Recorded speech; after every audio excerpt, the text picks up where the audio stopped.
साराय सानुभूतिया चकास्ते चित्सभावाय भावाय सर्वभावान्तरचिते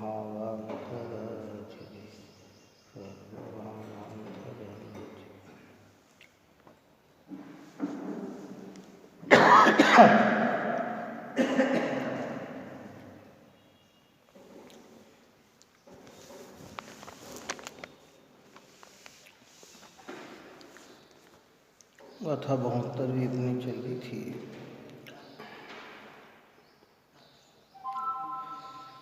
भावार्थ के अंतर्गत ये बात कही थी कि आश्रव असूची है, जड़ है, दुख के कारण है,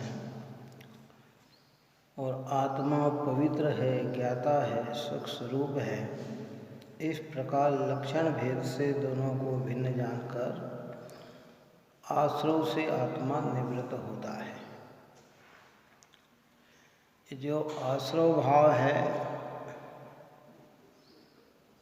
धर्मी जीव, समदृष्टि जीव, भेदज्ञानी जीव, उन्हें ये आश्रव भाव कैसे लगते हैं कि ये आश्रव भाव असूची है, ये आश्रव भाव जड़ है, ये आश्रव भाव दुख रूप है। और आत्मा कैसा है कि वह तो अति पवित्र है। उसे मलिन कहा और आत्मा को पवित्र कहा, आश्रव को जड़ कहा, आत्मा को ज्ञाता कहा, आत्मा आश्रव को दुख रूप कहा, आत्मा को सुख रूप कहा। ये दोनों एक दूसरे के अपोजिट है ना, विपरीत है। आत्मा का स्वभाव ऐसा है और आश्रव का स्वभाव ऐसा है। जब इनके लक्षणों से ये बात ज्ञानी के जानने में आती है तो फिर वो आश्रव से क्या होता है, निवृत्त होता है और उसे कर्म बंध नहीं होता। जब आश्रव से निवृत्त होता है तो फिर कर्म का बंध ही नहीं है। जब आश्रव ही नहीं है तो कर्म का बंध कैसे हो। आत्मा और आश्रव का भेद जानने पर भी यदि आत्मा आश्रव से निवृत्त न हो तो वह ज्ञान ही नहीं किंतु अज्ञानी ही। ऐसा स्वरूप समझकर भी अगर इससे यह आत्मा भिन्न न हो तो कहते फिर ये ज्ञान नहीं अज्ञानी है। ऊपर प्रश्न किया था, ज्ञान मात्र से बंध का निरोध कैसे होता है। अगर ये भेद ज्ञान है तो बंध का निरोध होता है, और ये जानकर भी अगर आश्रव से निवृत्ति न ले तो फिर ये ज्ञान नहीं अज्ञान है, और अज्ञान से बंध होता है। जब ज्ञान से बंध नहीं होता तो अज्ञान से बंध होता है। ऐसे ज्ञान बंध का कारण नहीं तो अज्ञान बंध का कारण है। सीधी सीधी अज्ञान यानी मोह भाव, मिथ्या भाव, विपरीत भाव, ये बंध के कारण है। यहाँ कोई प्रश्न करे, कल ये प्रश्न हो गया था, पढ़ के फिर अपन आगे चलते हैं। यहाँ कोई प्रश्न करे कि अविरत सम्यक दृष्टि को, बहुत ध्यान से पूरा प्रश्न दिमाग में बैठाना। यहाँ कोई प्रश्न करे कि अविरत सम्यक दृष्टि को मिथ्यात्व और अनंतानुबंधी प्रकृतियों का तो आश्रव नहीं होता, किंतु अन्य प्रकृतियों का तो आश्रव होकर बंध होता है, इसलिए उसे ज्ञानी कहना या अज्ञानी। सम्यक दृष्टि जीव को मिथ्यात्व अनंतानुबंधी का बंध नहीं होता है, शेष प्रकृतियों का तो बंध होता ही रहता है। जब तक पूर्णता की प्राप्ति न हो तब तक बंधन की प्रक्रिया तो रहती ही है। तो फिर अविरत सम्यक दृष्टि जीव को ज्ञानी कहना के अज्ञानी कहना, क्या कहना। तो उसका समाधान कि सम्यक दृष्टि जीव ज्ञानी ही है, क्योंकि वह अभिप्राय पूर्वक के आश्रव से निवृत्त हुआ है उसे प्रकृतियों का जो आश्रय तथा बंध होता है वह अभिप्राय पूर्वक नहीं है। हाँ, उसका भीतर से भाव आश्रय भाव का नहीं है। आश्रय दुख रूप जान लिया, आश्रय को जड़ जान लिया, आश्रय को मलिन जान लिया, फिर ऐसे के संग्रह करने का उसका भाव नहीं है। फिर भी अविरत आदि संबंधी अविरत प्रमाद कषाय योग जब तक हैं उसके योग से आश्रय होता है ना, परंतु सम्यक्त में बाधा न होने से वह ज्ञानी ही है।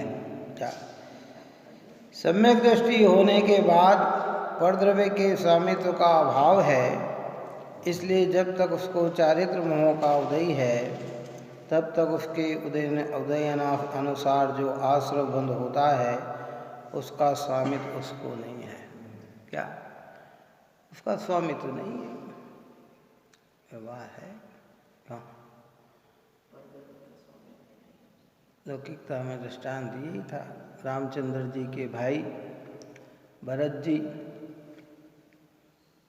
रामचंद्र जी तो वनवास में चले गए, उन्होंने 14 साल तक राज्य संभाला, लेकिन अंतरंग में एक समय के लिए भी उस राज्य के स्वामी नहीं बने।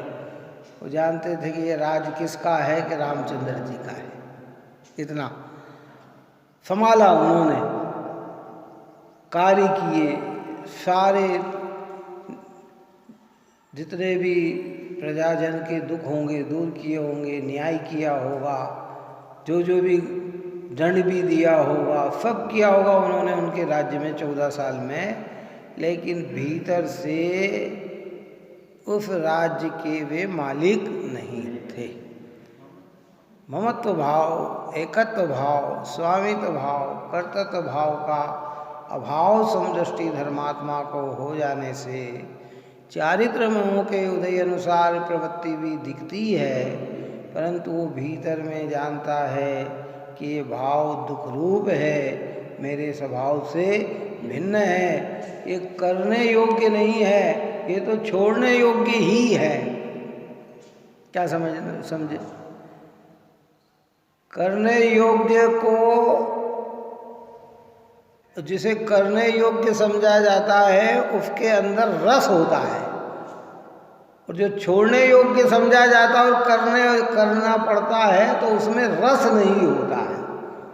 क्या इसलिए उसको स्वामित्व नहीं है। अभिप्राय में तो वह आश्रय बंध से सर्वथा निवृत्त होना ही चाहता है, इसलिए वह ज्ञानी ही है।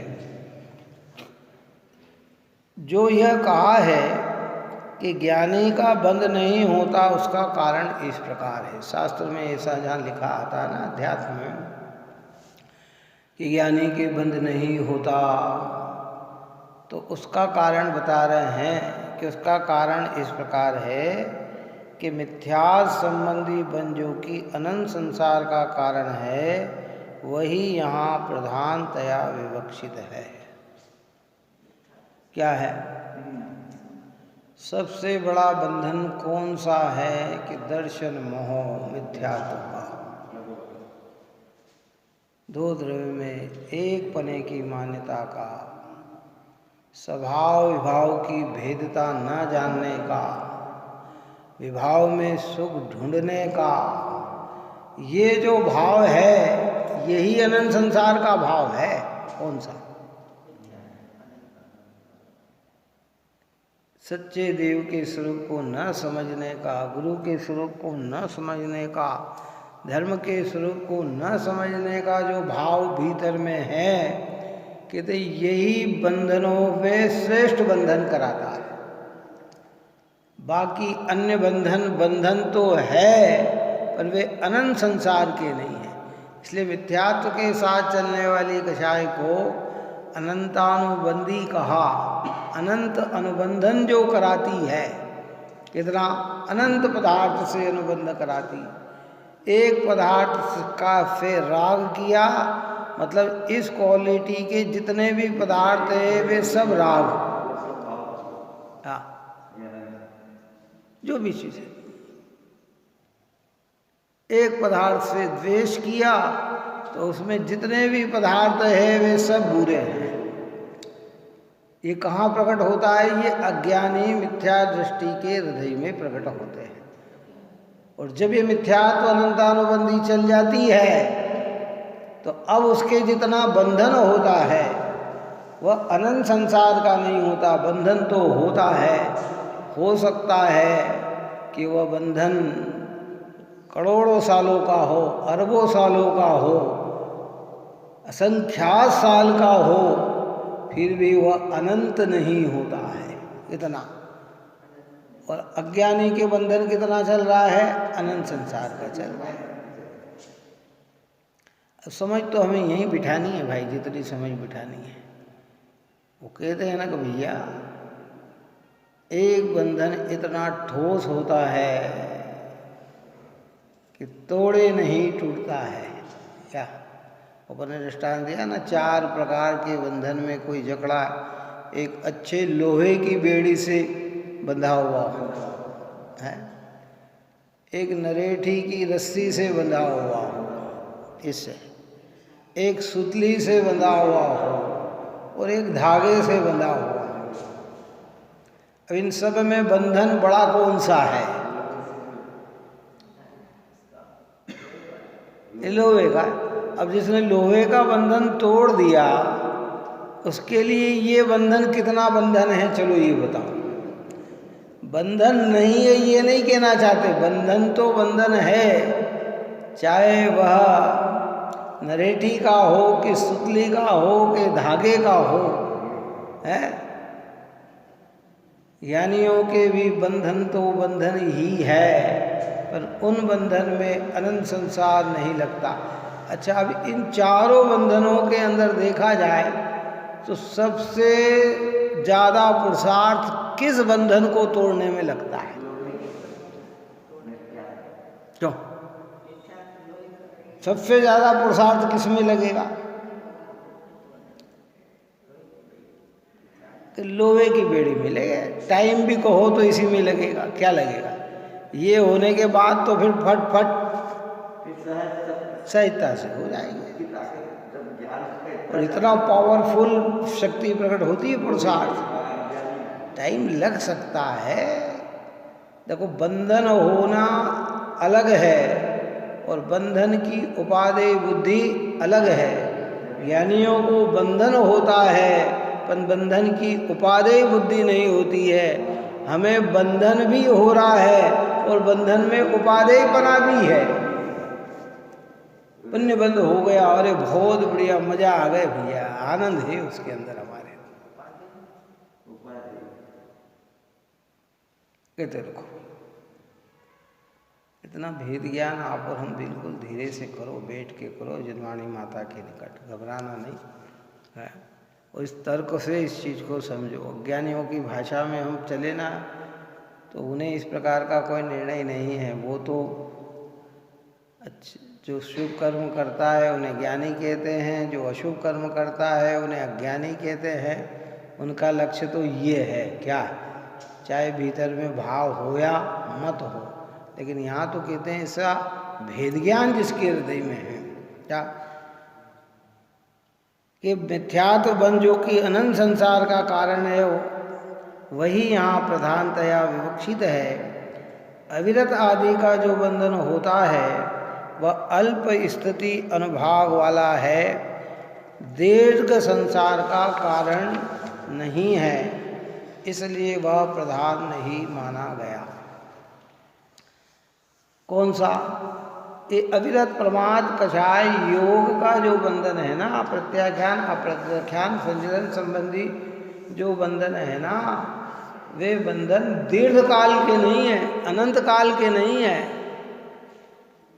अनंत काल का बंधन कौन सा? मिथ्यात्व। ऐसा नहीं कहा कि सम्यक दृष्टि जीव दीर्घ काल तक संसार में भटकेगा, मिथ्या दृष्टि के लिए कहा। छिड़ालकार ने लिखा था, जो कुरु कुदेव कुधर्म से पोसे चिर है दर्शन मोह है। जो कुगुरु कुदेव और कुधर्म की आराधना करते हैं वे पोषण करते हैं चीर काल तक, चीर काल यानी अनंत काल तक किसका? दर्शन मोह, दर्शन मोह का पोषण करते हैं। मिथ्यात्व के साथ चलने वाली जितनी भी कर्म प्रकृतियां है हमारे भव को अनंत बढ़ाती है। और मिथ्यात्व का अगर अभाव हो गया ज्ञानी धर्मात्मा पुरुषों में तो उसके संसार अनंत नहीं होते हैं, लिमिटेशन भव हो जाते हैं। क्या इसलिए वही प्रधान नहीं माना गया, अथवा जो ऐसा कारण है कि ज्ञान बंध का कारण नहीं है। जब तक ज्ञान में मिथ्यात्व का उदय था तब तक वह ज्ञान कहलाता था, और मिथ्यात्व के जाने के बाद अज्ञान नहीं किंतु ज्ञान ही है। अब दूसरा कारण नहीं समझ ले कि ज्ञान बंध का कारण नहीं है। ज्ञान में होने वाला जो मिथ्यात्व है ना वह बंध का कारण है। पानी कड़वा नहीं है, पानी के अंदर जो काई मिली हुई थी ना उसके कारण कड़वा लग रहा था, काई के लिए लग रहा था। और वो काई दूर हो गई तो पानी का कैसा स्वभाव है कि वह तो मिठाई है, वो कड़वा नहीं है। ऐसे ये हमारे ज्ञान में मोह का उदय है। न्याय मत जी के भजन में लिखा ना, ज्ञान पे न्याय मत तेरे मोह का पर्दा पड़ा, इसलिए तुझे कुछ दिखाई नहीं देगा। खुद को खुद नजर आता नहीं और मोक्ष के मंदिर तलक हरगिज कदम जाता नहीं। न्याय मत जी का भजन है, ज्ञान पे न्याय मत तेरे, ये मोह का पर्दा पड़ा। ये हमारा ये जो ज्ञान है ना इसमें मोह, ये मैं, ये मेरे, मैं इनका कर्ता, मैं इनका भोक्ता, इनमें मेरा सुख है, ऐसी जो हमारा अभिप्राय है ना ये मोह का परिणाम है। ज्ञान तो ज्ञान है, ज्ञान का काम तो जानने का है। ये इस प्रकार का भाव आ जाने से, ये चीज आने से वो ज्ञान अपना कार्य नहीं कर पा रहा। किसका काम नहीं कर पा रहा? अपना काम नहीं कर पा रहा।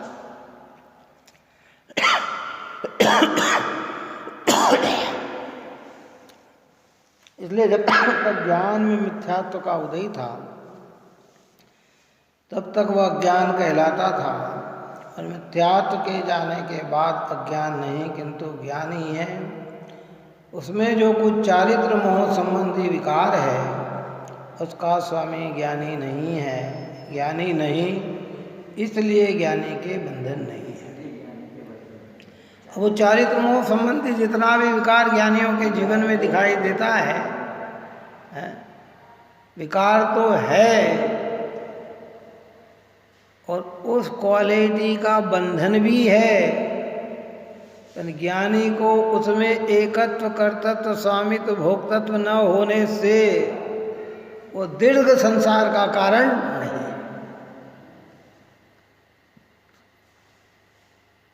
बस भेद ज्ञान इतना ही करना भाई, इतना करना मतलब प्रारंभिक दशा में हो, वेद ज्ञान तो आखिरी तक जाएगा।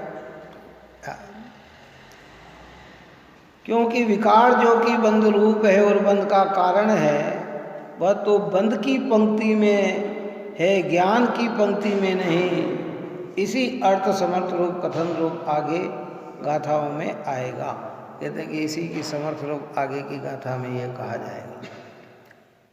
इसलिए जहाँ तक भेद ज्ञान न हो, भिन्न भिन्न लक्षणों के द्वारा भिन्न भिन्न वस्तु को न जाने और भिन्न भिन्न वस्तु को जानकर अपनी वस्तु में अपनापन स्थापित न करें, तब तक ये संसार का बंधन बना ही रहता है। और जहाँ ज्ञान हो जाए वहाँ क्या होता है कि वहाँ राग मिट जाता है उस क्वालिटी। जहाँ ज्ञान वहाँ राग ना, और जहाँ राग ना ज्ञान, और निज के ही अज्ञान से जन्म राग का जान। राग का जन्म कहाँ से होता है कि अपने को ज्ञान स्वरूप अनुभव नहीं करना, अपने को ज्ञान स्वरूप की स्वीकृति नहीं देना, अपनी श्रद्धा को ज्ञान में समर्पित नहीं करना। और जब ऐसी मान्यता तैयार हो जाती है तो वो मिथ्यात्व अनंतानुबंधी का राग मिट गए कि राग जहाँ ज्ञान वहाँ राग ना, कि वहाँ राग ना। और जहाँ ऐसी एकत्व स्वामित्व कर्तव्य भोक्तत्व की बुद्धि है तो वहाँ राग रहता ही है। और जहाँ राग रहता है वहाँ ज्ञान ज्ञान नहीं, ज्ञान तो है पर वो ज्ञान सम्यक ज्ञान नहीं कहलाता है। वो जो निज का जो हमें अज्ञान है, अपने ज्ञान स्वरूप के प्रति हमें जानकारी नहीं है, वही हमारे बंधन में निमित्त बनती है, अनंत संसार का कारण हुआ है।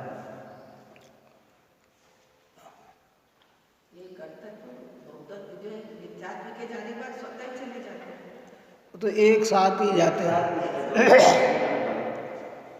जिस समय मिथ्यात्व गया तो वो अनंतानुबंधी की कषाय को साथ में लेके जाता है, वो अकेले छोड़ के नहीं जाता है। अविनाभावी संबंध है। जहाँ मिथ्यात्मा कषाय अनंतानुबंधी चलती चलती है। हाँ, वही अनंतानुबंधी का नाम ही तो कर्तव्य भोक्तत्व, ये वही तो है। राग जो है वही तो है। अनंतानुबंधी कषाय यानी स्व की अरुचि रखना,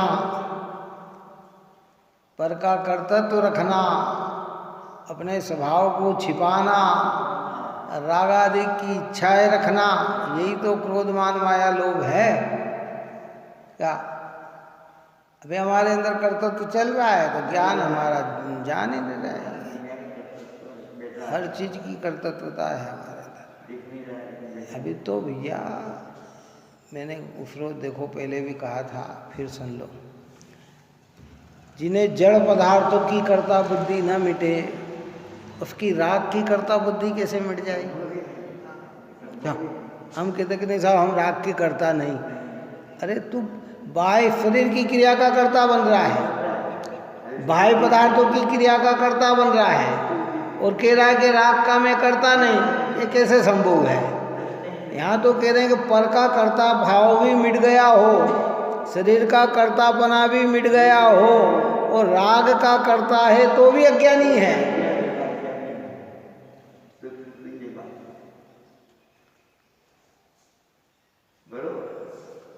नहीं सब पढ़ रहे कि अपन स्वामी नहीं है उसका कर्ता हो, कि राग के तो करता है ना।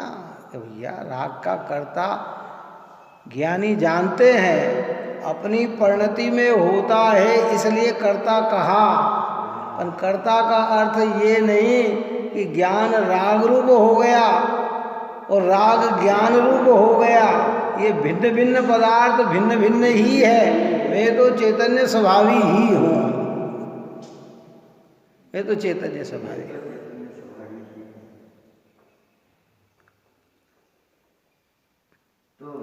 मुनिराज भगवंतों ने इतना महान कार्य किया और ऐसी महान जन्माणी माता की रचना कर दी, और उस रचने का भाव, और अगर हम उनकी प्रशंसा न करें, उनकी महिमा न गाएं, उन्हें अच्छा न कहें, तो मुनिराज के हृदय में कितनी ठेस लगेगी बताओ? लगेगी उनको ठेस? किंचित ठेस नहीं लगती। और ठेस लगे तो समझना कि उन कार्यों में उनकी कर्ता बुद्धि थी, उन्हें लगती ही नहीं है। और बहुत प्रशंसा करें और बहुत तारीफ करें और इतने गुणगान गाएं तो उन्हें किंचित भी भौमा अंतरंग में उसका कर्तव्य भाव नहीं आता। ऐसे उत्कृष्ट परिणाम के धारी होते हैं। हमारी तो दोनों ही दशा में हालत खराब है। बुराई करे तो द्वेष, और अच्छाई करे तो अभिमान, क्या प्रशंसा करे तो हम खुश हो जाते कि अरे वाह, और बुराई करे तो हम निंदित हो दुखी होने लग जाते। तो यही तो हमारी कछाई का मापदंड अनंतानुबंधी का है। इसे सब में घटित करना, एक में नहीं, टोटल जीवन भर के कार्य के अंदर ये सब घटित करने की बात है। ये तो बताया जा रहा है। हमारा हौसला परस्त न हो, इसलिए आचार्य हमें सम्यक्त को सरल कहते हैं, और इतना भी सरल नहीं समझे कि ये ऐसे ही उत्पन्न हो जाएगा। क्या समझा? हौसला परस्त न हो, कहीं इतना करने पर भी नहीं हो रहा तो कहीं अरे अब तो छोड़ दो, हो नहीं रहा कि नहीं। अरे बहुत सरल है भाई, लेकिन इतना सरल न समझे कि नादानी में समय हमारा निकल जाए। अरे हो जाएगा, ये तो क्या है, सम्यक्त में क्या, शरीर आत्मा भिन्न है, बस इतना ही तो समझना है। राग आत्मा भिन्न है, इतना ही। अरे ये तो कहने की बात है, इतना इसमें पुरुषार्थ कितना जबरदस्त चाहिए, अंतर्मुख कैसा पुरुषार्थ चाहिए इसके अंदर, क्या?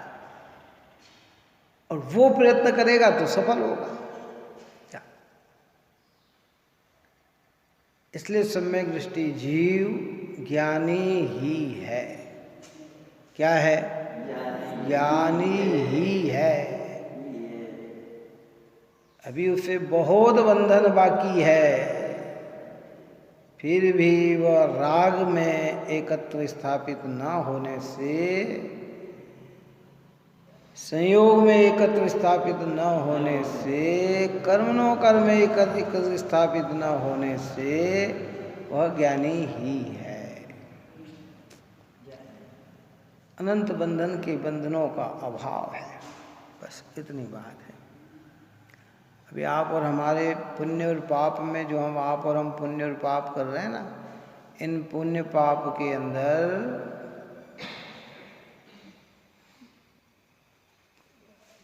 कई भव बढ़ाने की शक्ति है, और ज्ञानी के पुण्य पाप में अनंत भव बढ़ाने की शक्ति नहीं है।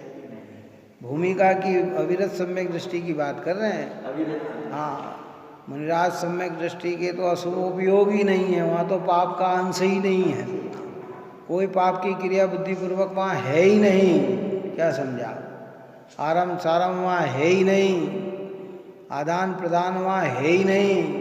वहाँ तो वो उसकी उत्कृष्ट भूमिका में है, तो वहाँ तो उनके पास अधिक से अधिक भाव है तो शुभोपयोग के हैं 28 मूल गुण की आराधना के हैं, लेकिन नीचे की भूमिका में तो अशुभ भी है और शुभ भी है, पर उस अशुभ में भी अनंत संसार बढ़ जाए ऐसा अशुभ नहीं है, और शुभ में भी ऐसा शुभ नहीं है कि अनंत भव बढ़ जाए।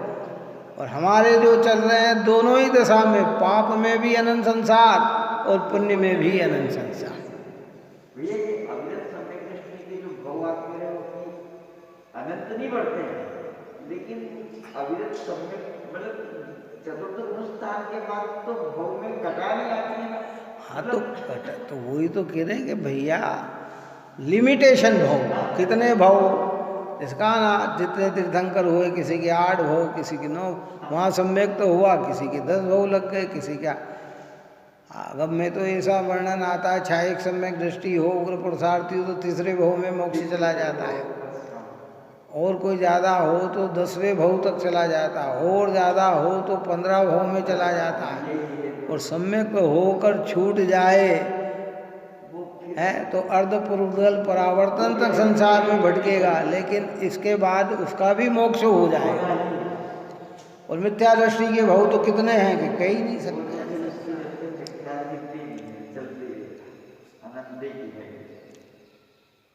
अब इन सब बातों को समझकर अपने ज्ञान को जागृत करना हो, मुझे ये जीवन मिला है ना, तो अब इसमें मुझे बहुत शांति से समझ लेना चाहिए। हमारे पास बहुत बड़ी पूंजी है ज्ञान की। उसमें भजन आता है ना, हे दूर के मुसाफिर तू जाग जा सवेरे,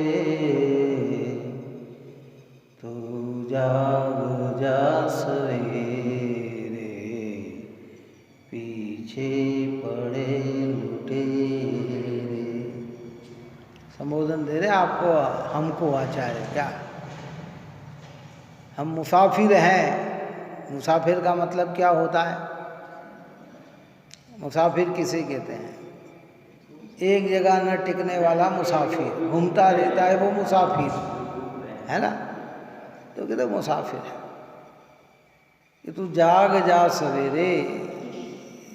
देव शास्त्र गुरु की सानिध्य में आ गए ना, तो ये सवेरा हो गया हमारा। क्या हो गया है? तो कि भैया जाग जा है। हे पास ज्ञान का धन, चिंता तुझे न लेकिन। हे पास ज्ञान का धन, चिंता तुझे न लेकिन। बेहोश हो रहा है, सर्वस्व खो रहा है, सर्वस्व खो रहा है? क्या हो रहा है?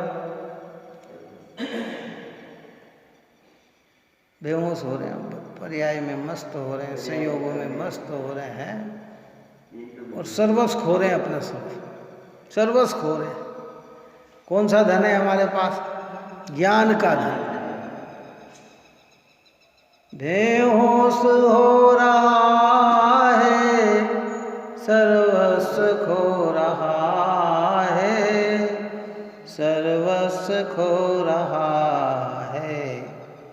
अब तो सचेत भाई, सतगुरु समझाए तेरे, पीछे लगे लुटेरे। तू जाग जा सवेरे। लुटेरे लगे हुए हैं पीछे, चारों तरफ लुटेरे हैं आप। और हमारे सर्वस्व, हमारी शक्तियों को लूटने वाले लुटेरे लगे हुए हैं सब तरफ। जिनवाणी हमें समझा रही कि जाग जा। इंद्री ठगों ने घेरा, लूटेंगे धन ये तेरा। तू सावधान हो जा, पूंजी बचा के ले जा, पूंजी बचा के ले जा। पछताएगा मगर ना, मित्र बात मान मेरी। तू जाग जा सवेरे, पीछे लगे लुटेरे। कब पछताएंगे? वो कह रहे हैं आचार्य, हमको कह रहे हैं पछताएगा मगर ना, मित्र बात मान मेरी। अगर हम आचार्य की बात मानेंगे तो पछताएंगे नहीं, और नहीं तो पछताना ही पड़ेगा हमें। सारे इंद्री ठगों ने घेर लिया और लूटेंगे धन ये तेरा। अब कह रहे हैं तू सावधान हो जा, और ये जो ज्ञान की पूंजी है ना, इसको बचा के ले जा। काय की पूंजी? आज तक तो बर्बाद कर दिया जो ज्ञान करना था, कि अब जो बचा है बस ज्ञान। और शांति से समझे इन बातों को भैया। ये जिनवाणी तो अद्भुत है। मंजिल है दूर तेरी,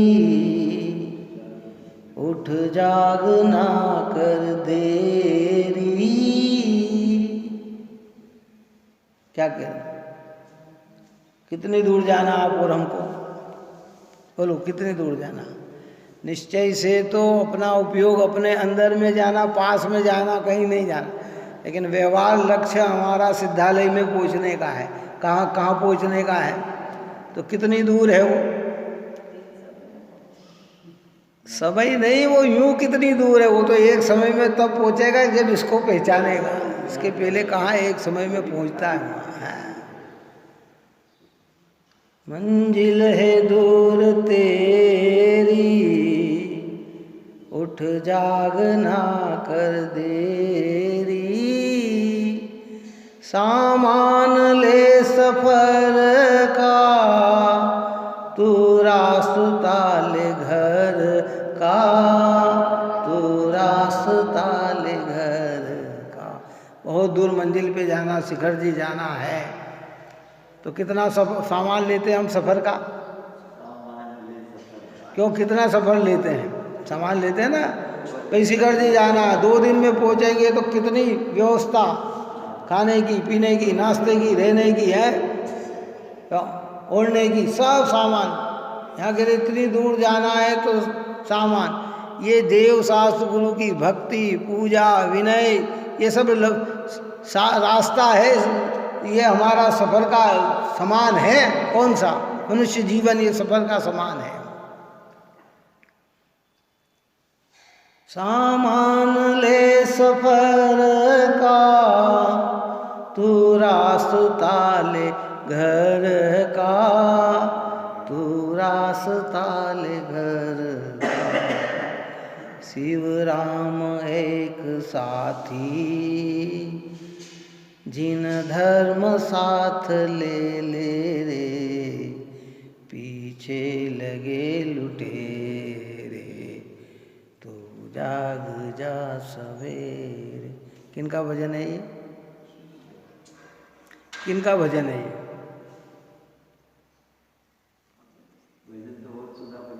बोलो किसका भजन है? अभी बोला ना, शिव राम एक साथी। शिव राम जी का भजन है ये, जो आपकी समाधि मरण छोटा है ना, दिन रात स्वामी है। और वो भजन एक और गाते हैं ना, कौन सा?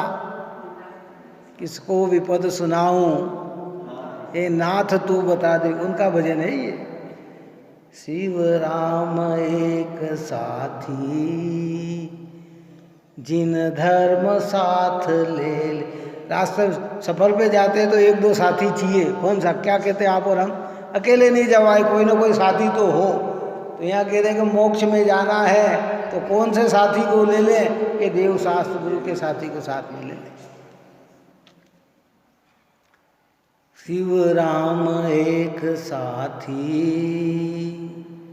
जिन धर्म साथ ले ले रे, पीछे लगे लुटेरे, तू जाग जा सवेरे। हो दूर के मुसाफिर, दूर के कितने दिन हो गए हमें मुसाफिर, सफ़र करते करते करते करते करते। अब ये जनवाणी माता के निकट आए तो कहते ऐसा भेद ज्ञान करो। और ये भेद ज्ञान करने से क्या लाभ होगा?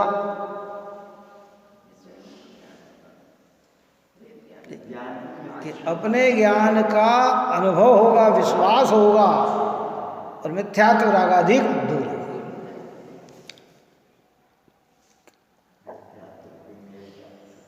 समझना तो पड़ेगा भैया, ये क्या क्यों? हमारी तो आपकी ऐसी आदत है कि यहाँ से अगर 2 किलोमीटर भी हमें कहीं जाना हो तो एक साथी की ज़रूरत है। किसकी? अकेले जाएंगे तो बोर हो जाएंगे। क्या? अरे भैया अब अभी आते हैं, 5 मिनट चल बैठ तो अभी आते हैं। कितना कहते हैं? बस अभी आते हैं।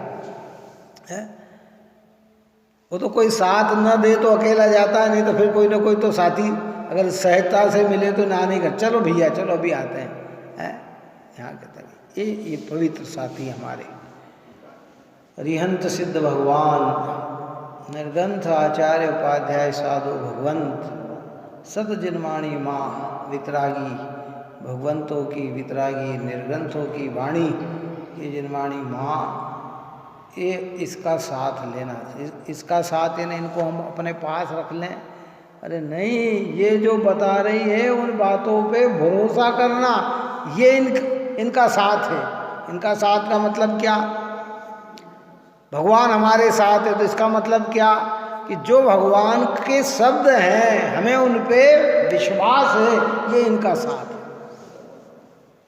साथ का मतलब क्या होता है? मैं दिन भर जिनवाणी को मेरे साथ रखूं और एक शब्द नहीं पढ़ूं और एक शब्द का ज्ञान नहीं करूं, तो ये क्या होते ना? घर घर में जिनवाणी विराजमान है, लेकिन कोई पढ़ना ही नहीं चाहे और कोई उनकी बात पे भरोसा ही नहीं करना चाहे, तो कितना साथ है उनका जिनवाणी का? है कोई साथ नहीं है। कई घर में प्रतिमा भी रख लेते हैं, कई घर में भगवान की फोटो भी रख लेते हैं, स्टेचू भी रख लेते हैं, परंतु उनका ध्यान ही नहीं दे, कभी उनकी तरफ देखे ही नहीं, निहारे ही नहीं, तो कितना साथ है उनका? क्यों है कि नहीं? साथ का मतलब है इनकी बात हमारे कान में गूंजती रहना चाहिए, हर समय हमें लगना चाहिए कि नहीं जिनवाणी तो ये कहती है, मैं क्या मान रहा हूँ, जिनवाणी माता ने तो ये कहा, हमारे भगवान वितरागी सर्वज्ञ देव तो हमें इतना पवित्र मार्ग दिखाते हैं, ये कहा, वो बात हमारे अंदर में गूंजती रहे, वह एक साथी है हमारा। बाकी ये तो सब व्यवहार है। साधर्मियों का साथ मतलब भगवंत की एक मान्यता का साथ, जो भगवान कह रहे हैं वो मेरी आस्था वैसी, आपकी आस्था वैसी, उनकी आस्था, तो ये सब साधर्मी सधर्मी है। भीतर से विचार करना इन बातों का। इस समय जो मिला है ये भेद ज्ञान के लिए मिला है। देखो, अपने से अनजान रहकर धार्मिक कार्य करना अलग है और अपनी जानकारी रखकर धार्मिक कार्य करना अलग है। कितना आज तक हमने जितने भी कार्य किए ना, अपने से अनजान रहकर धार्मिक कार्य किए हमने, अपने से अनजान कर रहे हैं।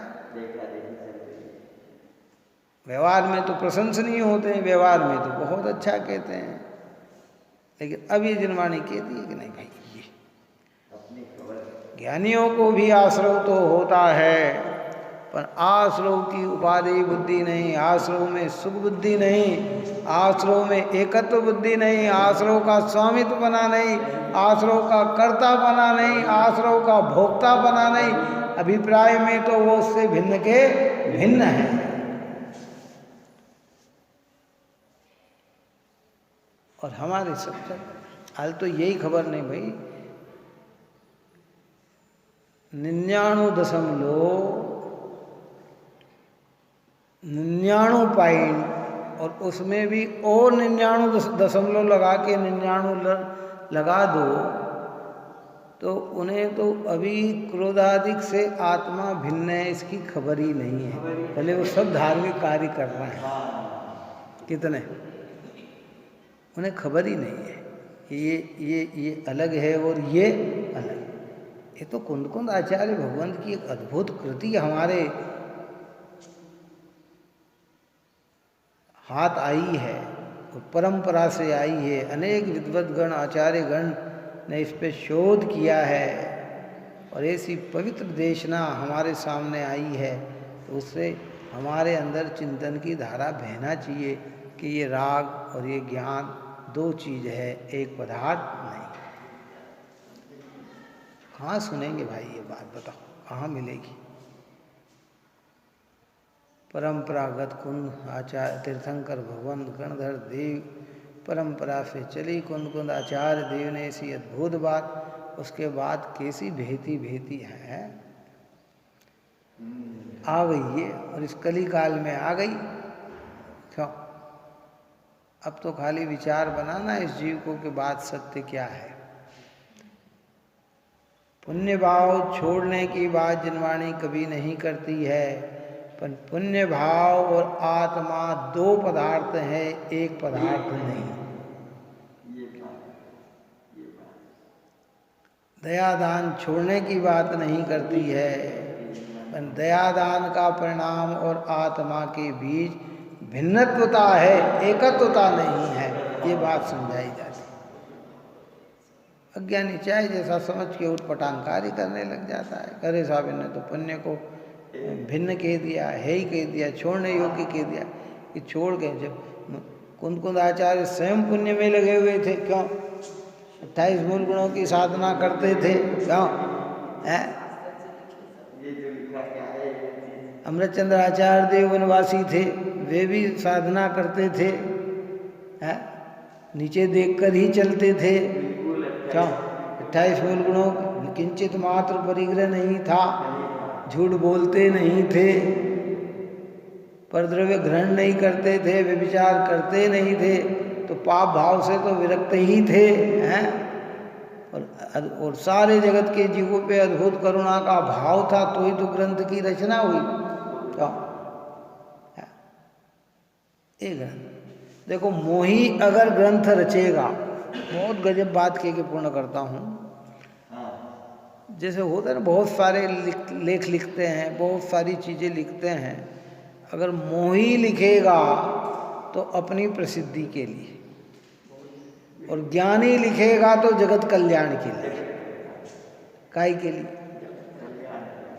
ज्ञानी अगर कोई चीज़ की रचना करता है तो उसके पीछे उसका अभिप्राय क्या कि ये बात जगत के जीव समझ ले और अपने अज्ञान को दूर करे। और मोही लिखेगा तो क्या, वो अपनी दूसरे की बात को भी अपनी बता के अपने, और उससे अर्थ की उत्पत्ति करेगा। काय की उत्पत्ति करेगा? उससे अर्थ की उत्पत्ति करेगा। या नहीं कहते हैं वो तो सहज। ऐसे कुंद आचार्य, जितने भी दिगंबर आचार्य भगवंत हुए हैं, और जो आत्मा से परिचित हैं और आत्मा के सुख के लिए, जगत के जीवों के सुख के लिए जो ग्रंथ की रचना रचते हैं, उनके अंदर एक ही भाव के जगत के जीव इस चीज़ को समझकर अपने मिथ्यात्व का परित्याग करें। क्या ऐसे आप और हमको ऐसे ग्रंथों का अभ्यास करने का मौका मिला। बहुत गंभीर होकर, सरल होकर हम अपनी मिथ्या मान्यता का परित्याग करें और ऐसे पवित्र देव शास्त्र गुरु की शरण में सदा बने रहें और अपने परिणाम को निर्मल बनाएं। यही मंगल